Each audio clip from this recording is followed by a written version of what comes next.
Louvado seja nosso Senhor Jesus Cristo, para sempre seja louvado. Querido povo de Deus, Evangelho do dia dominical. O Senhor esteja convosco, Ele está no meio de nós. Proclamação do Evangelho de Jesus Cristo, segundo Mateus. Glória a vós, Senhor. Naquele tempo, Jesus disse a seus discípulos: se o teu irmão pecar contra ti, vai corrigi-lo, mas em particular, a sós contigo. Se ele te ouvir, tu ganhaste o teu irmão. Se ele não te ouvir, toma contigo mais uma ou duas pessoas, para que toda a questão seja decidida sob a palavra de duas ou três testemunhas. Se ele não vos der ouvido, dize-o à igreja. Se nem mesmo a igreja lhe ouvir, seja tratado como se fosse um pagão ou um pecador público. Em verdade vos digo, tudo o que ligardes na terra será ligado no céu, e tudo o que desligardes na terra será desligado no céu. De novo eu vos digo, se dois de vós estiverem de acordo na terra sobre qualquer coisa que quiserem pedir, isso lhes será concedido por meu Pai que está nos céus. Pois onde dois ou três estiverem reunidos em meu nome, eu estou aí no meio deles. Palavra da salvação, glória a vós, Senhor. Querido povo de Deus, neste 23º domingo do tempo comum, as leituras proclamadas são o profeta Jeremias capítulo 33, o Salmo 94 e a carta de São Paulo aos Romanos capítulo 13. Notamos com uma clareza, podemos dizer, cristalina, o quanto Deus quer ensinar os seus filhos desde a história do Antigo Testamento. De fato, toda a lei moral foi corrompida pela desordem do pecado original.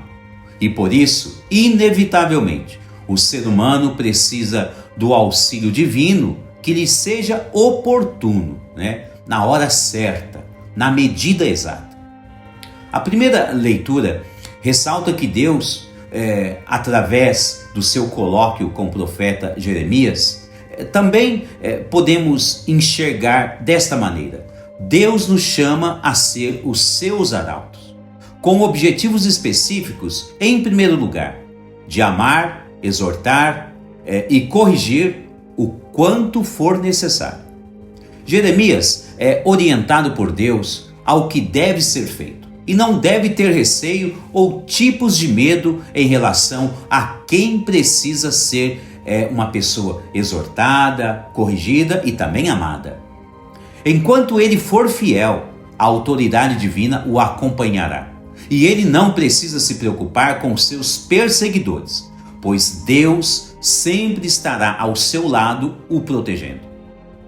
Então, reflita um pouco junto comigo, se não vale a pena ficar sempre ao lado de Deus, ouvindo a proposta de Deus em nossas vidas. O chamado que Deus faz a Jeremias também é um eco do chamado que Deus faz a cada um de nós nos tempos atuais. E não devemos temer, em razão de que Deus atuará sempre em nosso favor. Só precisamos, na linguagem de hoje, corrigir, seja quem for, e quando for necessário. É o que chamamos de correção fraterna. Devemos ter a percepção do erro do outro. E segundo Santo Agostinho, uma visão de Santo Agostinho, não devemos buscar coisas a serem repreendidas, não. Não devemos ficar buscando defeitos na vida desta ou daquela pessoa.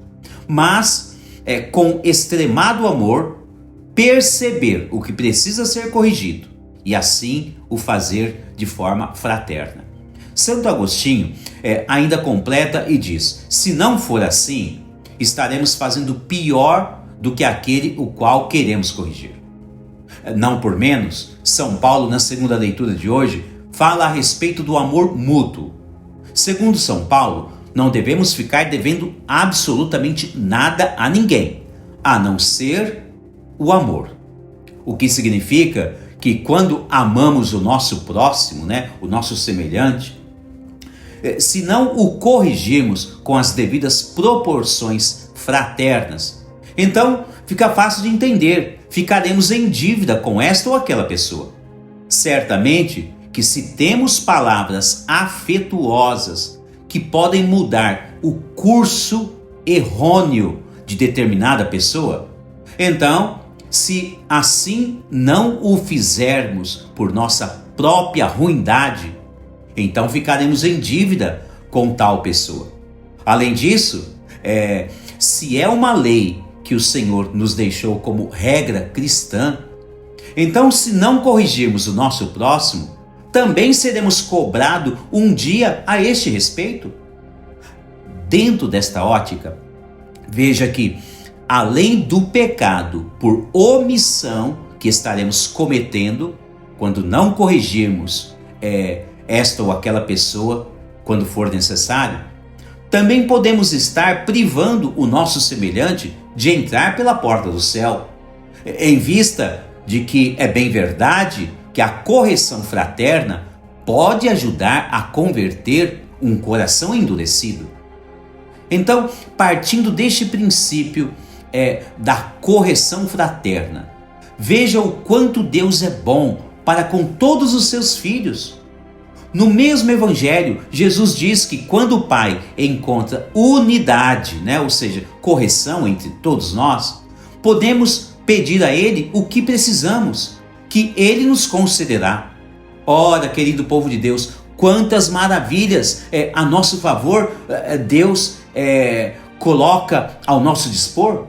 Primeiro, quando nós nos abrimos a Deus, como o exemplo do profeta Jeremias na primeira leitura, ou como São Paulo na segunda leitura de hoje, ambos citados na liturgia, podemos ter a bondosa proteção de Deus em todo o tempo.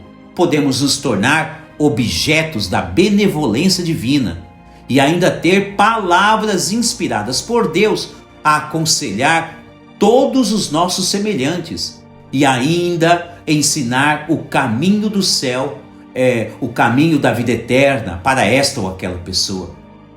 Quantas maravilhas pode chegar até nós e também nós podemos oferecer ao nosso semelhante quando abrimos o nosso coração à voz de Deus. Ora, é uma proposta interessante, mas cá entre nós, vamos lá, vamos ser bem sinceros.